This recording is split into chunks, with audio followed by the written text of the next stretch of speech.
自己抉择的结果都没有对错。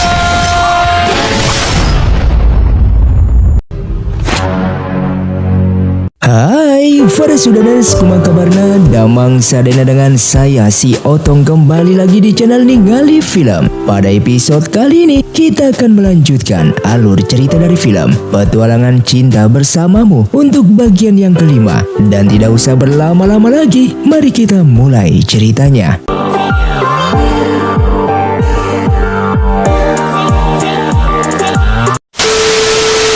Film pun dilanjutkan dengan diperlihatkannya mereka yang berhasil meninggalkan kerajaan An hingga mereka menetap di sebuah penginapan untuk mengobati kaisar yang sedang terluka.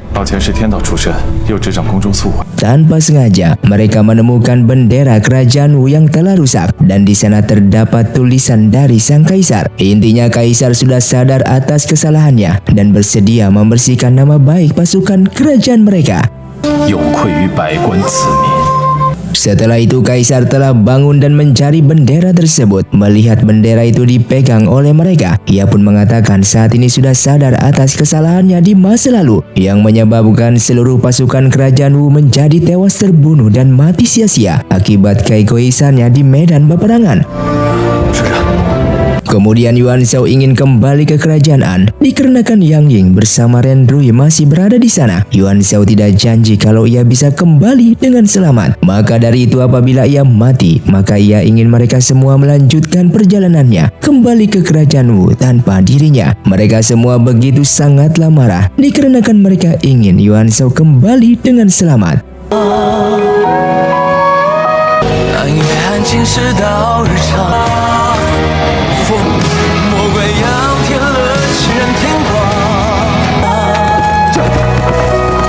Tak lama kemudian Kasim Du yang masih terluka juga berniat kembali ke kerajaan An. Dimanapun Yang Ying berada, ia akan tetap setia untuk menemaninya. Kaisar Wu lalu menyerahkan jubah miliknya sebagai hadiah dan memberikan hormat kepada Kasim Du yang begitu setia kepada Yang Ying. Di tempat lain, terlihat Yang Ying sangat bersedih setelah mengetahui Ren Yui sudah mati. Ia pun marah kenapa Li Tong tidak menyelamatkannya. Di sana Li Tong hanya terdiam. Ia lalu meminta Yang Ying untuk waspada karena sebentar lagi Kaisar An pasti akan mencarinya. Dikarenakan Yang Ying yang masih berada di kerajaan An, lalu Yang Ying kembali ke kamar dan hendak bunuh diri sebelum dibunuh oleh Kaisar An. Namun sesaat ia teringat perkataan dari Ren Rui sehingga ia mengurungkan niat untuk bunuh diri dan memilih tetap bertahan hidup. Ia pun lalu berniat mengungkapkan identitasnya sebagai seorang wanita. Hingga keesokan paginya Yang Ying pun dibawa menghadap kepada sang Kaisar An. Dan benar saja Kaisar menyuruh ia untuk meminum racun. Siapa sangka Yang Ying langsung membuang gelas tersebut dan mengajukan satu permohonan kepada Kaisar. Tanpa basa-basi ia melepaskan penutup kepalanya dan menunjukkan dirinya kalau seorang wanita. Seketika Kaisar bersama Li Tong sangatlah terkejut. Ternyata ia seorang wanita. Di sini Yang Ying mengatakan ia merupakan seorang putri kerajaan Wu, adiknya Kaisar Wu yang keempat. Demi bisa bertahan hidup dan tidak dibunuh, Yang Ying mengajukan diri untuk sebagai permaisurinya Kaisar An. Apabila mereka berdua menikah, maka kerajaan An bisa bekerja sama dengan kerajaan Wu. Tidak hanya itu, Yang Ying berjanji akan membantunya untuk menguasai kerajaan Wu. Kaisar lalu bertanya alasan ia melakukan hal ini. Yang Ying lalu berbohong kalau ia telah dikecewakan oleh tim pengawal karena telah pergi meninggalkannya. Maka dari itu ia membantu Kaisar An untuk menguasai kerajaan Wu dengan menjadikan ia sebagai permaisurinya. Mendengarkan hal tersebut, Kaisar lalu tertawa dan setuju untuk menjadikan ia sebagai permaisuri. Di saat keluar dari istana, Li Tong bertanya kenapa ia melakukan ini semua. Yang Ying mengaku ia hanya berpura-pura saja dikarenakan hanya ini yang bisa ia lakukan agar tidak dibunuh oleh Kaisar An. Sehingga mereka berdua pun bekerja sama untuk menyingkirkan Kaisar An. Akhirnya Yang Ying mendapatkan posisi sebagai calon permaisuri dan dihormati oleh semua orang dari kerajaan An tersebut. Dan ini semua rencananya agar ia bisa mengendalikan kerajaan ini. Hingga singkatnya beberapa hari kemudian, terlihat sang Kaisar An menceritakan semuanya kepada Deng Hui mengenai Yang Ying yang ternyata seorang wanita, seorang putri dari kerajaan Wu. Namun ternyata Kaisar tidak berniat menikahi Yang Ying, melainkan hendak menikahkan Yang Ying kepada pangeran kedua. Sementara itu Yuan Shao telah kembali ke ibu kota kerajaan An. Ia pun mendapatkan informasi dari pasukan rahasia miliknya kalau Yang Ying telah menyerahkan diri untuk menjadi permaisuri Kaisar An, sedangkan Ren Rui sudah tiada. Seketika Yuan Shao yang mendengarkan berita tersebut menjadi sangatlah bersedih dan tidak percaya jika wanita yang ia cintai sudah meninggal.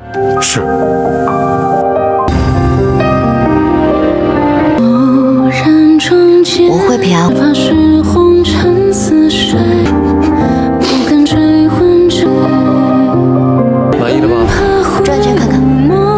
Di sisi lain, Selircu, istri kedua Kaisar mendapatkan informasi kalau Kaisar berniat menjadikan Yang Ying sebagai permaisuri. Ia pun menjadi sangatlah marah dan ingin menyingkirkannya, dikarenakan ia selama ini berusaha menjadi permaisuri supaya bisa memiliki kekuasaan di kerajaan An, agar ia bisa membantu Li Tong dalam menyingkirkan Kaisar An. Dikarenakan bagaimanapun juga, Selircu merupakan kekasih Li Tong di saat dulu yang direbut oleh Kaisar. Li Tong lalu membuat makam untuk Ren Rui yang berlokasikan khusus di dalam goa. Hal itu dilakukan olehnya sebagai penghormatan terakhir kepada mendiang sang guru. Kematian Ren Rui bahkan tetap dianggap pengkhianat kerajaan oleh sang Kaisar An dan dilarang dimakamkan di dalam ibu kota. Maka dari itu Li Tong memakamkannya sangatlah jauh.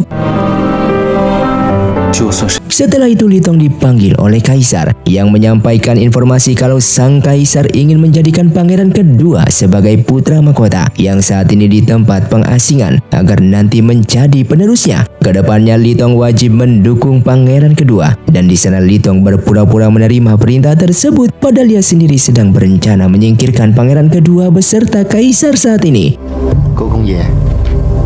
Kemudian secara diam-diam Li Tong pergi menemui Selircu. Di sana Selircu masih sangat mencintainya. Bahkan ia ingin menyingkirkan putri Yang Ying yang akan dijadikan permaisuri oleh Kaisar supaya ia bisa menjadi permaisurinya. Apabila itu berhasil memiliki kekuasaan untuk mendukung apapun yang akan dilakukan oleh Li Tong ke depannya, dan mereka berdua bisa bersama lagi. Siapa sangka Li Tong selama ini tidak pernah mencintainya. Ia hanya berpura-pura mendekatinya untuk dimanfaatkan saja supaya ia bisa menjadi seorang jenderal di saat itu. Terlebih lagi Selircu percuma saja ingin menjadi permaisuri dikarenakan Kaisar beserta pangeran kedua akan ia bunuh supaya pangeran ketiga yang masih bayi saat ini bisa menjadi penerusnya. Dengan mengetahui hal itu, Li Tong selama ini hanya memanfaatkannya saja. Selircu menjadi sangatlah marah, namun semuanya sudah terlambat dikarenakan ia yang sudah mengutus pasukan untuk membunuh putri Yang Ying. Mendengar hal itu Li Tong sangatlah terkejut dan bergegas pergi untuk menyelamatkannya. Dan benar saja Yang Ying saat ini berada di makamnya Ren Rui. Tiba-tiba diserang oleh pasukan milik Selircu untuk membunuhnya. Ia pun bersembunyi di belakang makam selagi pengawalnya bertarung melawan pasukan di sana. Tak lama kemudian datanglah seorang wanita misterius menghabisi pasukan milik Selircu. Tidak hanya itu, Yuan Shao juga datang ke sana untuk menyelamatkan Yang Ying.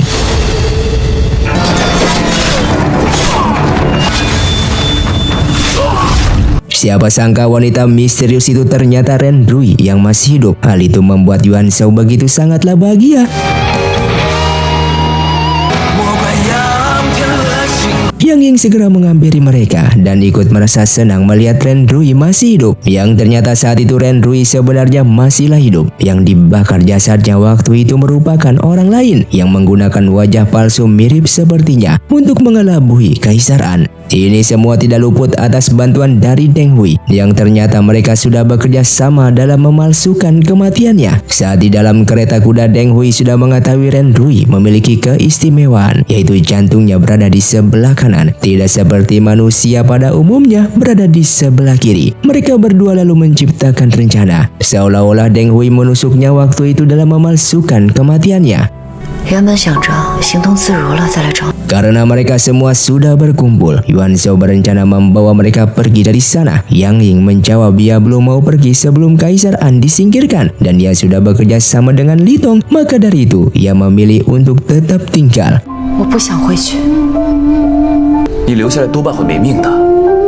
Lalu mereka pun keluar dan Yang Ying berpamitan untuk kembali ke istana. Sedangkan Yuan Shao bersama Ren Rui berpelukan satu sama lain.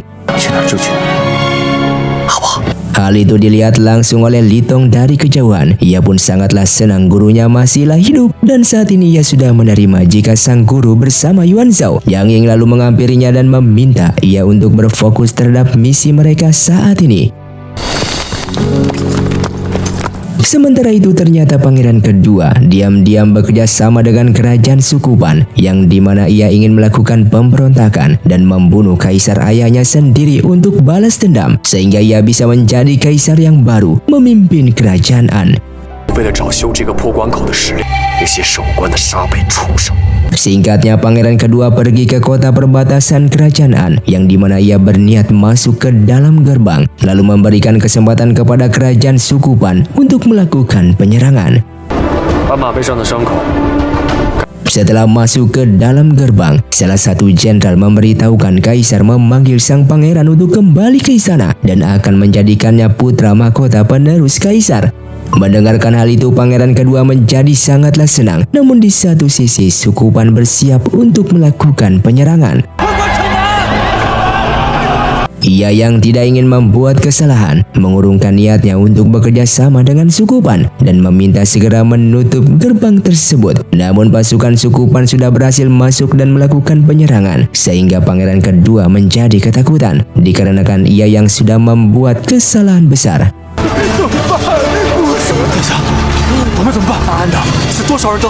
Tak jauh dari sana, tim pengawal sang putri melihat peperangan sedang terjadi di gerbang kota perbatasan kerajaan An. Mereka melihat bendera milik kerajaan Sukupan dan menyadari Sukupan melakukan penyerangan. Mereka yang harus melewati kota tersebut untuk bisa sampai ke kerajaan Wu akhirnya memutuskan untuk membantu pasukan kerajaan An dalam menghadapi kerajaan Sukupan. Setelah tiba di sana, mereka pun segera menyerang pasukan Sukupan. Begitu juga dengan Kaisar Wu yang ikut berperang. Namun siapa sangka demi melindungi Kaisar, Qian pada akhirnya menjadi korban. Teman-temannya menjadi sangatlah bersedih melihat ia yang sekarat seperti ini. Sebelum mati, Qian meminta Kaisar Wu supaya menjadi kaisar yang baik dan adil, tidak egois seperti dulu lagi. Ia rela berkorban seperti ini karena yakin terhadap sang Kaisar Wu akan membuat kerajaan menjadi damai. Setelah mengatakan seperti itu, ia pun akhirnya meninggal dunia.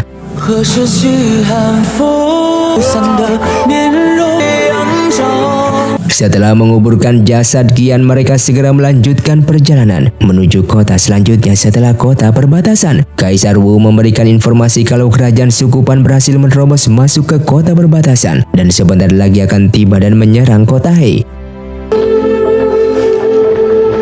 Jenderal kota tersebut sangatlah terkejut dan tidak menyangka kerajaan Sukupan berhasil menerobos masuk. Kaisar Wu memberikan sebuah ide, yaitu menyiapkan beberapa jebakan. Dengan segera mereka pun membuat dan memasang jebakan di beberapa tempat sebelum pasukan kerajaan Sukupan datang menyerang. Wu将军，这河县是干，我们只要集中力量布置防，知命是从。 Di tempat lain, Yuan Shao mencoba tenaga dalamnya dan merasakan semakin lama tenaga dalamnya semakin berkurang sangatlah jauh dan saat ini mereka belum sadar atas masalah teman-temannya tersebut. Kembali ke kota He, kerajaan Sukupan sudah berhasil tiba dan hendak melakukan penyerangan hingga peperangan pun tak dapat dihindari. Siapa sangka peperangan itu berlangsung beberapa hari tanpa henti dan di waktu bersamaan Yuan Shao bersama Ren Rui masih di dalam perjalanan menuju kota He dan masih belum mengetahui apa yang sedang terjadi saat ini. Kembali ke dalam peperangan, tim pengawal sang putri sekuat tenaga menghabisi pasukan Sukupan dengan mengeluarkan semua kemampuan mereka.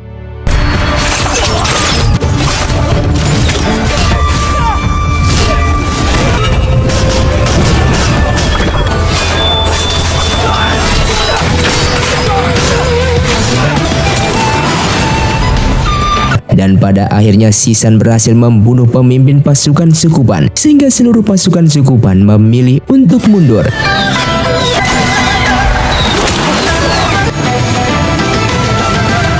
Setelah berhasil memenangkan perang tersebut, semua tim pengawal sang putri beserta pasukan kota He menjadi sangatlah senang. Namun siapa sangka Sun Lang tiba-tiba tumbang karena ia menerima banyak sekali anak panah yang menancap di tubuhnya. Teman-temannya pun segera berlari untuk memberikan pertolongan, namun sudah terlambat hingga akhirnya Sun Lang pun meninggal dunia.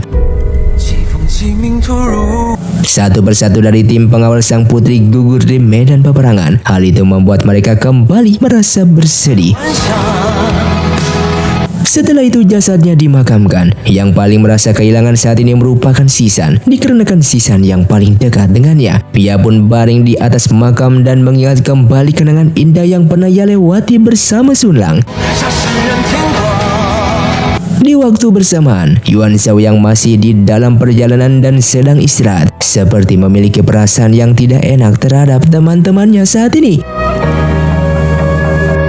Lalu keesokan harinya di kota Hei, tim pengawal sang putri tersisa Yuan Lu dan Sisan. Lalu salah satu pasukan memberikan laporan, cepat atau lambat pasukan kerajaan suku Pan akan kembali menyerang. Dan kota Hei saat ini kekurangan pasukan untuk melawan. Mendengarkan hal itu, Kaisar Wu mengatakan kalau mereka hanya memiliki satu cara, yaitu memberikan informasi ini kepada kerajaan An, supaya Kaisar An memberikan bantuan dan mengirimkan pasukan. 偏偏就在此时，将实情禀告给安定。 Kemudian orang yang diutus pergi merupakan Yuan Lu. Sebelum pergi, Yuan Lu sebenarnya menolak pergi dan ingin tetap berada di sana berperang melawan suku Pan. Namun Sisan tetap memaksanya untuk pergi dari sini, dan Yuan Lu langsung memeluknya dengan meminta Sisan harus tetap hidup sebelum ia kembali, karena saat ini hanya tersisa mereka berdua saja dan ia tidak ingin kehilangan teman-temannya lagi. 最近好像长高了。 Setelah Yuan Lu pergi, ternyata Sisan sejak awal sengaja mengirimnya sebagai utusan supaya tetap selamat dan tidak ikut berperang di kota Hei. Singkatnya, 2 hari kemudian, Ren Rui bersama Yuan Shao tiba di sebuah penginapan dan hendak bermalam di sana sebelum melanjutkan perjalanan. Secara kebetulan Yuan Lu melintas di penginapan tersebut untuk kembali ke kerajaan An. Sesaat Yuan Shao seperti melihat Yuan Lu, namun ia tidak yakin apakah itu Yuan Lu atau bukan. Dikarenakan yang ia ketahui tim pengawal sang putri saat ini pasti hampir tiba di kerajaan Wu untuk membawa sang Kaisar Wu. Sementara Yuan Lu juga memiliki firasat seperti melihat Yuan Shao, maka dari itu ia pun kembali untuk memastikannya. Namun Yuan Shao sudah masuk ke dalam penginapan. Lalu Yuan Lu mengira ia salah lihat saja dan kembali melanjutkan perjalanan. Hingga pada akhirnya Yuan Lu bersama kuda yang dipakainya tumbang akibat kelelahan. Salah satu warga yang melihat hal itu segera membantu. Yuan Lu bertanya butuh beberapa lama lagi ia bisa sampai ke kerajaan An. Warga di sana pun menjawab sekitar 30 mil lagi. Bukannya istirahat, ia justru melanjutkan perjalanannya dengan jalan kaki sambil berlari. Namun karena benar-benar kelelahan, ia pun akhirnya tumbang dan pingsan di tempat.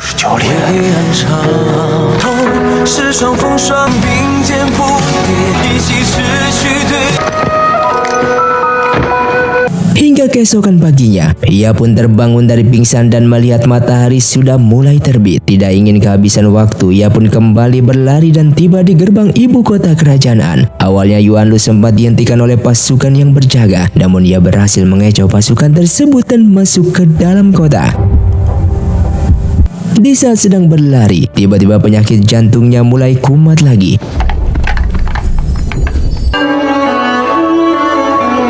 Yang Ying yang melihat kedatangannya segera menghampiri. Terlihat Yuan Lu muntah darah akibat penyakit jantungnya yang telah kumat. Sebelum meninggal, ia pun memberitahukan masalah yang terjadi di kota Hei. Mendengar hal itu, Li Tong bergegas pergi untuk mengabarkan kepada Kaisar. Hingga pada akhirnya Yuan Lu pun mengembuskan nafas terakhirnya dan meninggal dunia. Yang Ying begitu sangatlah bersedih karena dari semua tim pengawalannya Yuan Lu paling dekat dengannya.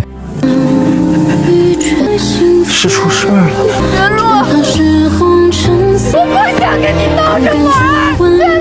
是团于安国传信的飞鸽，那些点的药，最好是甜的。我们一起去闹有。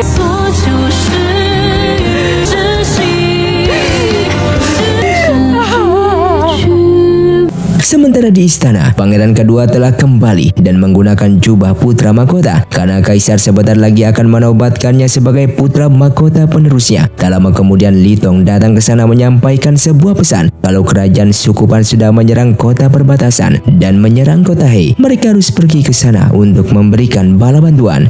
Dengan melihat surat tersebut, Kaisar An akhirnya mengetahui penyebab Sukupan bisa melakukan penyerangan akibat dibantu oleh pangeran kedua. Di sana pangeran kedua meminta maaf yang pada awalnya ia memang ingin bekerja sama dengan Sukupan. Namun setelah mengetahui Kaisar ingin menjadikannya sebagai putra mahkota, ia pun membatalkan kerjasama tersebut. Namun sudah terlambat karena pasukan Sukupan sudah lebih dulu menyerang. Di sana Li Tong mendesak Kaisar untuk memberikan hukuman mati kepada pangeran kedua karena kejahatannya sudah dianggap pengkhianat. Tentu saja Kaisar menolak dan malah meminta Li Tong untuk kembali ke kediamannya.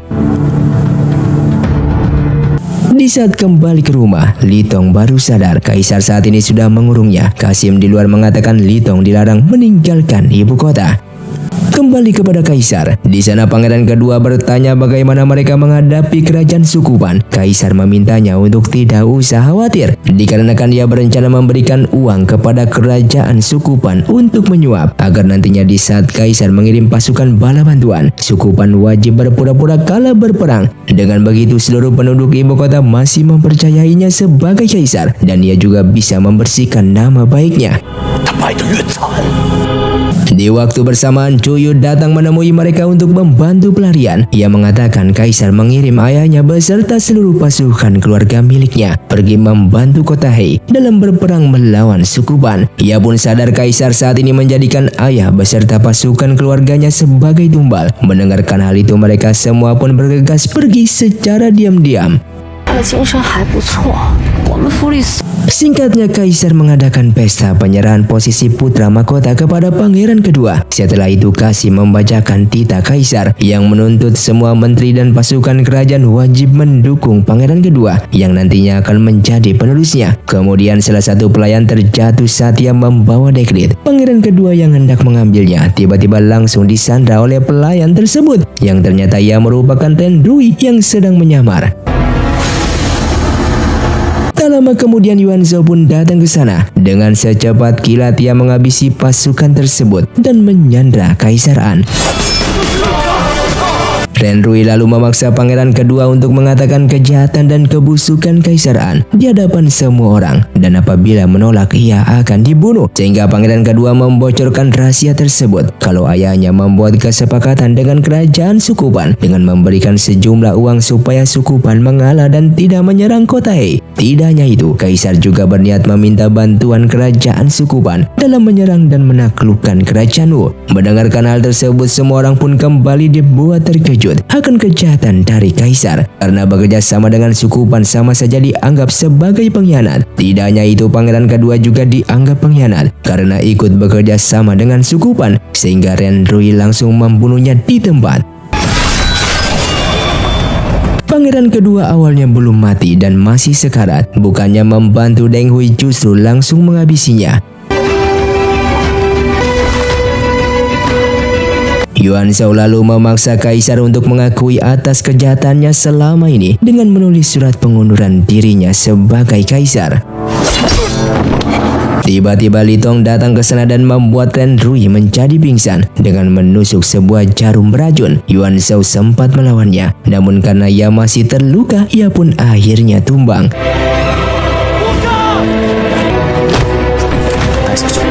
Dalam kekacauan tersebut, kaki tangan milik Li Tong memanfaatkan kesempatan untuk membunuh Kaisar An. Kini semua rencananya pun berhasil. Li Tong bersama Deng Hui membuat kesepakatan, yaitu menjadikan pangeran ketiga yang masih bayi untuk menjadi penerus Kaisar berikutnya. Semua menteri tidak bisa berbuat apapun.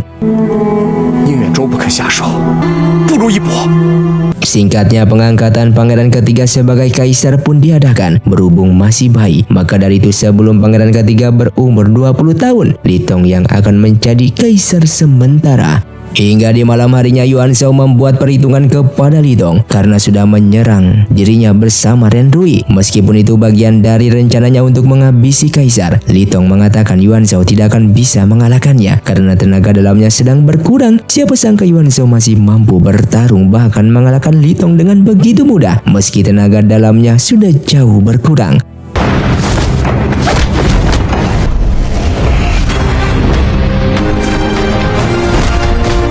Setelah berhasil memberikan pelajaran kepada Li Dong, Yuan Shao membawa Ren Rui pergi dan mereka berdua pun membuat upacara pernikahan. Namun dalam kebahagiaan ini, mereka berdua tidak mengetahui kalau teman-temannya sudah meninggal.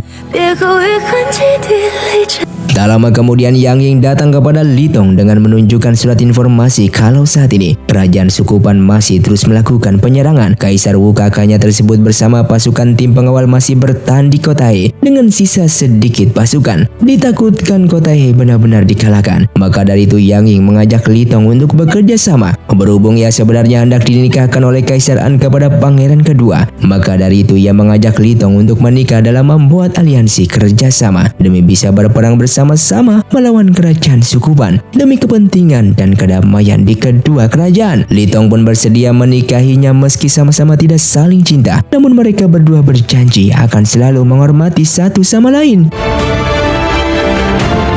Sementara di kota He, peperangan terus berlangsung tanpa henti. Lalu Sisan yang cerdik menyamar menjadi salah satu pasukan kerajaan Sukupan dan berpura-pura menyandra Kaisar Wu. Setelah berhasil mendekati pemimpin Sukupan, ia pun langsung melumpuhkannya, membuat pasukan Sukupan kalah di dalam peperangan tersebut.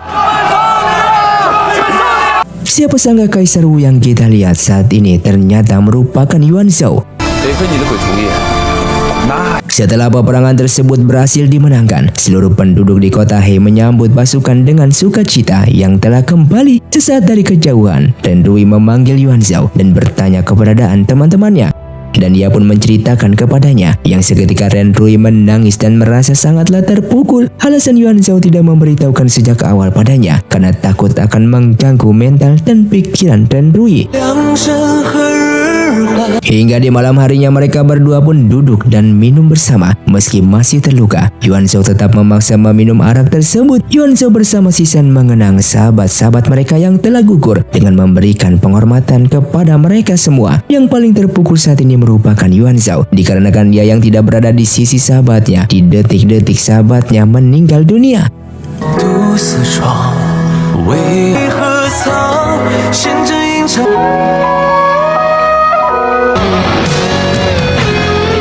Hingga keesokan harinya pangeran dari kerajaan Sukupan mengaku kalah. Mereka memiliki tradisi apabila kalah dalam berperang maka ia akan menyerahkan diri dan bersedia mengabdi kepada kerajaan yang telah mengalahkannya. Namun siapa sangka itu merupakan jebakan. Kaisar Wu yang membuka kotak hadiah pemberian dari pangeran Sukupan tiba-tiba meledak sehingga menewaskan Kaisar Wu beserta ayahnya Cuyu yang berada di sana. Singkatnya, kematian Kaisar Wu telah sampai ke kerajaan Wu. Permaisuri Xiaoyan, istrinya Kaisar, merasa sangatlah terpukul. Begitu juga dengan Menteri Tuansang beserta adik Kaisar yaitu Danyang.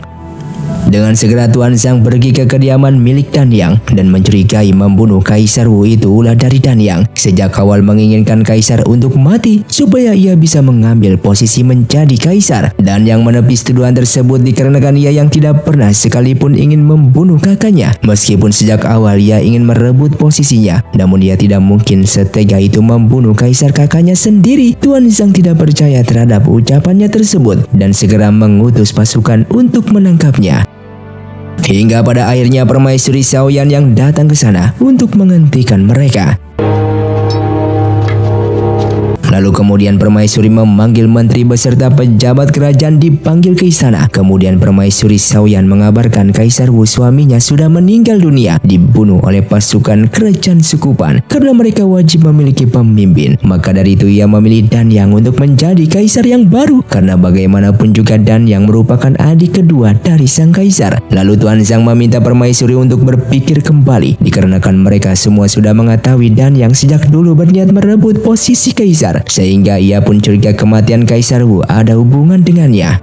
Mendengarkan hal tersebut, Dan Yang kembali menepis tuduhannya dan mengaku tidak membunuh kaisar. Lalu permaisuri segera menghentikan perdebatan mereka berdua. Suka atau tidak suka, kerajaan Wu harus secepatnya mengisi kekosongan posisi kaisar, dan ia sudah memutuskan Dan Yang harus secepatnya mengisi kekosongan posisi kaisar, dan ia sudah memutus Dan Yang menjadi kaisar yang baru untuk sementara waktu. Setelah anak dari kandungannya telah lahir, maka nanti anaknya yang akan mengambil posisi tersebut. 位后吾即刻亲征。 Tuan Sang beserta semua menteri di sana akhirnya menyetujui perintah permaisuri. 准。 Singkatnya, Dan Yang pergi ke kuil untuk memberikan doa kepada Kaisar Wu, kakaknya yang telah meninggal dunia. Tiba-tiba Xingyan, adik ketiga, memukulnya dari belakang dan menjatuhkan papan yang berada di atas, supaya seolah-olah Dan Yang mengalami kecelakaan. Ia lalu berteriak meminta pertolongan para pasukan di luar sana. 来人呐！来人呐！ 你就想杀了他？ 刚才在还愣着做什么？快快快！ Secara kebetulan, permaisuri mengalami keguguran. Semua tabib di sana berusaha semaksimal mungkin untuk menyelamatkan anak di kandungannya tersebut, dikarenakan bagaimanapun juga bayinya itu merupakan calon kaisar yang harus dijaga. Yang ternyata di saat itu Xingyan memberikan obat penguat janin kepada permaisuri saat di dalam kereta kuda, yang dimana itu merupakan racun yang dapat menggugurkan kandungan, dan permaisuri tidak mengetahui akan hal tersebut. Xingyan lalu masuk ke dalam dan mendapati permaisuri telah keguguran. Ia pun berpura-pura bersedih dan menghampiri permaisuri. Dalam kondisi kritis, permaisuri sangatlah marah dikarenakan ia yang sudah mengetahui dalang di balik ini semua ulah dari Xingyan. Dari sinilah fakta mulai terungkap. Xingyan mengaku ia sengaja membuatnya keguguran supaya bayi di dalam kandungannya tidak bisa lahir dan menjadi penerus kaisar. Ia juga sengaja mencelakai Dan Yang agar kelak Dan Yang gagal menduduki posisi sebagai kaisar. 是什么难事？ Selama ini orang yang berniat mencelakai dan membunuh sang kaisar merupakan Xingyan, dan selama ini Xingyan mengutus pasukan untuk menggagalkan tim pengawal sang putri yang ingin menyelamatkan Kaisar Wu dan mengkambing hitamkan seolah-olah pasukan itu diutus oleh Dan Yang, padahal sebenarnya itulah dari Xingyan. Bahkan kematian Kaisar Wu juga ulah darinya yang sudah bekerja sama dengan suku Pan. Itu semua ia lakukan demi bisa merebut posisi sebagai kaisar. Siapa sangka Yuan Shao, Dan Yang beserta semua menteri berada di belakangnya dan mendengarkan pembicaraan mereka berdua. Kemudian Ren Rui pun datang ke sana dengan segera melumpuhkannya.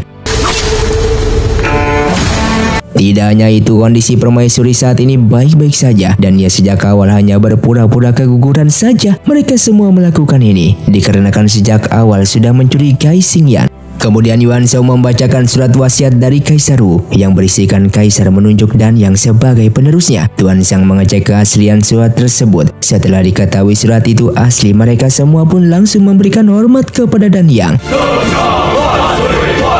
Di sana Dan Yang sangatlah berterima kasih kepada Yuan Shao karena berhasil mengungkap penjahat yang sebenarnya. Yuan Shao menjawab itu semua ide dari Ren Rui. Lalu Ren Rui mengatakan setiap konflik perebutan kekuasaan, seseorang yang pura-pura lemah dan bertingkah seolah-olah baik, itulah penjahat yang sebenarnya. Maka dari itu Ren Rui sudah menaruh kecurigaan kepada Xingyan, dan itu semua ternyata terbukti. 经此番护送先帝一令在先。 Setelah itu mereka pun kembali berperang melawan suku Pan di kota He, hingga pada akhirnya mereka pun berhasil memenangkan peperangan tersebut.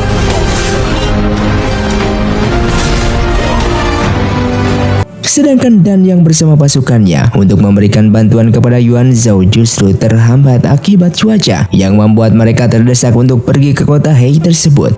将士们已经累得不行了，这些 Hingga beberapa hari kemudian terlihat kerajaan suku Pan yang memang memiliki ambisi untuk menjadi penguasa dunia dan mengalahkan semua kerajaan, sehingga mereka pun akan kembali untuk berperang dengan menyandra sebagai pasukan kerajaan An musuh mereka dan mengancam akan membunuh mereka semua jika kerajaan An masih tetap ingin berperang dan tidak mau mengakui kekalahannya tersebut. Dengan mendengar hal itu, Li Tong yang memang memiliki sifat sedikit kejam, ia pun tidak memperdulikan ancaman tersebut dan tetap melawan kerajaan suku Pan sampai titik darah penghabisan tanpa memperdulikan pasukan miliknya yang sedang disandra itu.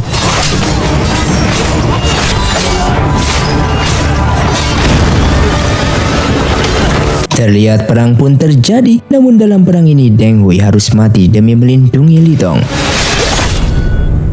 德惠，德惠， Li Tong yang sangatlah marah ingin membunuh mereka semua atas kematian Deng Hui. Namun tiba-tiba Ren Rui datang dan langsung menghentikannya karena pasukan musuh sangatlah banyak.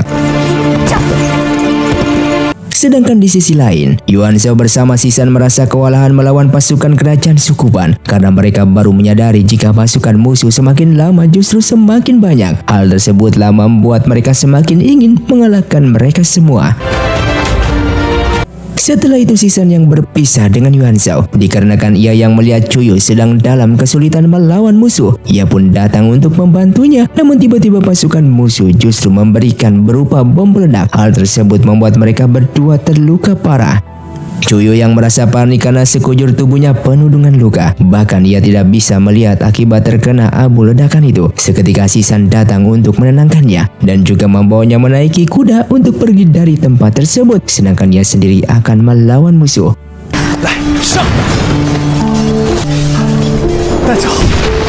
Dan sesaat ia baru menyadari jika matanya telah buta. Namun ia tidak akan menyerah, yang membuatnya harus terbunuh oleh musuh di pertarungan kali ini.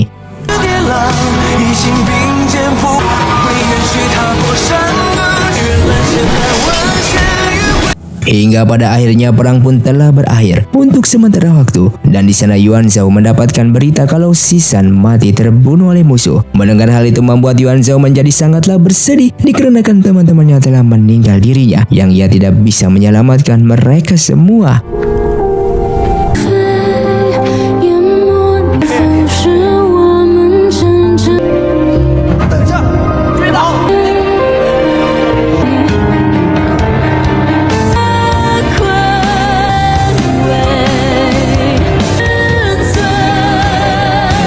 Lalu Ren Rui yang mengetahui kabar itu juga menjadi bersedih dikarenakan pria yang berani menggodanya hanyalah Sisan.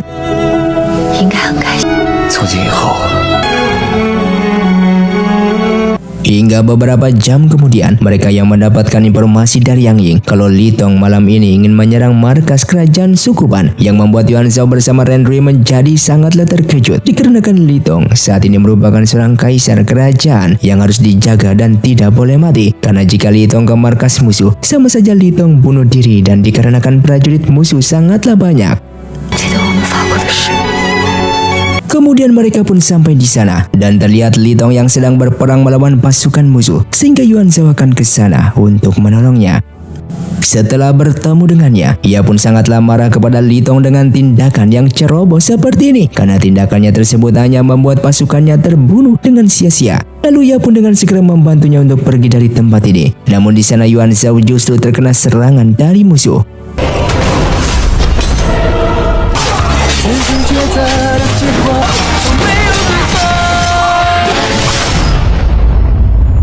Tak lama kemudian Ren Rui pun datang menyelamatkan Li Tong yang ingin turun kembali dalam membantu Yuan Shao yang sedang bertarung.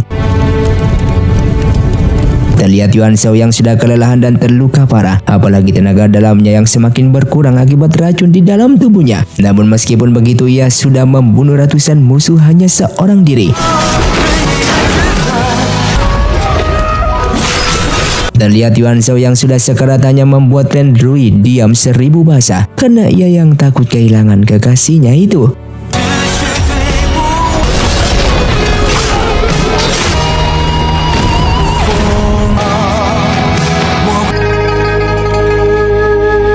Dengan kondisi yang sudah terdesak seperti ini, karena pasukan kerajaan suku Pan yang semakin lama semakin banyak, ia pun lalu memiliki sebuah rencana untuk menyamar menjadi permaisuri kerajaan Wu dan berpura-pura menyerahkan diri agar perang ini selesai.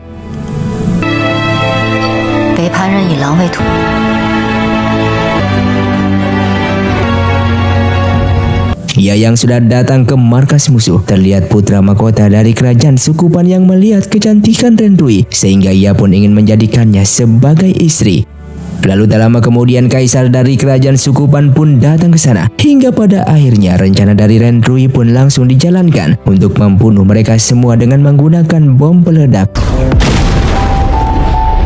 Dengan melihat hal itu, sang guru yang sudah memberikan sebuah kode, Li Tong bersama pasukannya langsung menyerang pasukan kerajaan suku Pan, sehingga mereka pun berperang kembali yang dibantu oleh Dan yang baru sampai di sana, yang pada akhirnya mereka pun berhasil memenangkan peperangan ini walaupun banyak sekali korban sebagai taruhannya.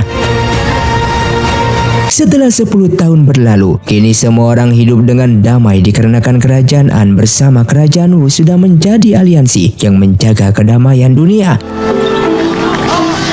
Lalu terlihat Cuyo bersama dengan para prajuritnya yang pergi ke sebuah tempat bekas peperangan di 10 tahun yang lalu, yang kini tempat itu sudah menjadi indah dengan dipenuhi rumput hijau. Di sana ia mengenang bersama Sisan di saat sedang berperang. Lalu tak lama kemudian datanglah seorang pemuda dengan menaiki kuda putih menghampirinya dengan memperkenalkan diri kalau ia bernama Ning Sisan yang merupakan anak dari Ning Yuanzhao dan Ren Rui. Mengetahui hal itu membuat Cuyo sangatlah senang yang ternyata mereka berdua masihlah hidup, dan ia pun meminta Ning Sisan ini untuk membawa dirinya ke rumah karena ia yang ingin menemui ayah dan ibunya tersebut yang merupakan teman lamanya sekaligus sahabat dari kekasihnya yaitu Sisan. Dan film pun tamat. Terima kasih untuk kalian yang sudah mengikuti dan menonton film ini dari awal hingga akhir. Kalian sangatlah luar biasa. Buat kalian yang mau request film selanjutnya silahkan komentar di bawah ini. Sampai jumpa di video selanjutnya. Saya pamit orang dari Ningali Film. Saya undur diri dan salam Sundaners.